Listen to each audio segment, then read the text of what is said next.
امی یہ کون بیوقوف میری نئی سائیکل کے پیچھے پڑ گیا ہے؟ فرحان اپنی نیند خراب ہو جانے پر داڑا، فضلو دیکھو یہ کس بیوقوف نے شور مچا رکھا ہے۔ بیگم ریاض نے نوکروں پر چلانا شروع کیا۔ 10 سالہ خوشحال نے ہر بات سے بے خبر طرز کی سائیکل پر لگے بٹن پر مسلسل ہاتھ رکھا ہوا تھا، جس سے مختلف رنگوں کی روشنیاں پھوٹ رہی تھیں۔ کبھی وہ نیلی ہو جائے تو کبھی سرخ، کبھی وہ سب ایک دائرے میں گھومنے لگتی تو کبھی جل بجھ ہونے لگتی، اور ان روشنیوں نے خوشحال کے چہرے پر حیرانی اور خوشی کے رنگ بکھیر رکھے تھے۔ اوئے بدحال، تجھے ہمت کیسے ہوئی میری سائیکل کو ہاتھ لگانے کی؟ فرحان خوشحال کا نام بگاڑتے ہوئے داڑا۔ وہ ہمیشہ ہی خوشحال کا نام بگاڑ کر لیتا تھا۔ جب خوشحال پیچھے کھڑے فرحان کی بات پر ٹس سے مس نہ ہوا تو ایک زوردار تھپڑ اس نے خوشحال کے گال پر دے مارا۔ خوشحال تڑپ کر پیچھے ہٹا اور اپنے گال سہلاتے ہوئے اس نے دیکھا اس کے پیچھے حویلی کے سبھی مکین غصے سے اسے گھور رہے تھے۔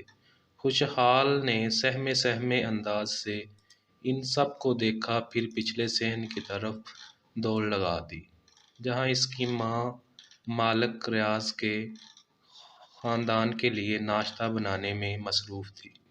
لیکن وہاں بیگم ریاض کو دیکھ کر وہ ماں کے پاس جانے کی بجائے صحن میں بنی چبوترے پر بیٹھ گیا۔ فریدہ، تمہارے بیٹے نے آج سب کو پریشان کر رکھ دیا۔ بیگم ریاض نے چبوترے پر بیٹھے خوشحال کو تیز نظروں سے دیکھا تو اس نے نظریں جھکا لیں۔ اسے اپنی ماں کی آنکھوں میں سے بھی بے بسی اور ناراضگی نظر آئی، لیکن وہ جانتا تھا وہ اس سے زیادہ ناراض نہیں رہ سکتی، اس لیے مطمئن ہو کر چبوترے کے پکے فرش پر جا کر آڑی ترچھی لکیریں بنانے لگا۔ یہ چاک سے اس کی بہن نے دیا تھا۔ اس کے دونوں بہن بھائی اسکول جاتے تھے، خود سے بھی پڑھنے لکھنے کا شوق تھا، مگر گاؤں میں ایسا کوئی اسکول نہیں تھا جو اس پیدائشی گونگے بہرے خوشحال کو تعلیم کے زیور سے آراستہ کر سکے۔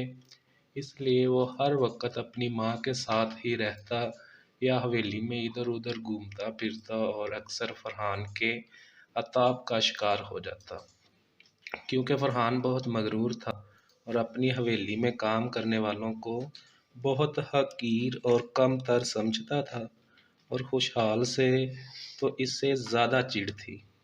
آج بھی یہی ہوا تھا۔ خوشحال فرحان کی نئی سائیکل کو دور دور سے دیکھتا رہتا تھا۔ آج وہ اسے صحن میں کھڑی مل گئی تو وہ قریب جا کر اسے دیکھنے لگا اور بٹن دبانے پر تیز میوزک تو اسے سنائی دیا، البتہ وہ روشنیوں سے خوش ہوتا اور وہ اس بات سے بے خبر تھا کہ فرحان اس کے پیچھے کھڑا داڑ رہا ہے، اور اب فرحان کا تھپڑ بھول کر وہ چبوترے پر بیٹھا اپنے دل کی بات کو چاک سے فرش پر منتقل کر رہا تھا۔ ارے واہ خوشحال، کتنی زبردست سائیکل بنائی ہے تم نے، فرحان کی بہن ہانی نے ہاتھ سے زبردست کا اشارہ کرتے ہوئے کہا تو خوشحال کے چہرے پر خوشی بکھر گئی۔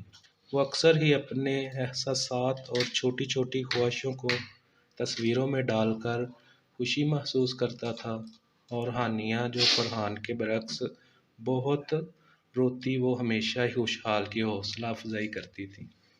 اسے معصوم سا خوشحال بہت پسند تھا۔ فرحان بڑے صحن میں سائیکل کو دائرے کی صورت میں چلاتا رہا تھا، تبھی اس کی نظر سائیکل کو حسرت سے دیکھتے خوشحال پر پڑی تو ایک شرارتی مسکراہٹ اس کے ہونٹوں پر رینگ گئی۔ خوشحال، سائیکل پر بیٹھو گے؟ فرحان نے اشاروں سے پوچھا تو خوشحال نے فوراً اس بات سے سر ہلایا، جی ہاں۔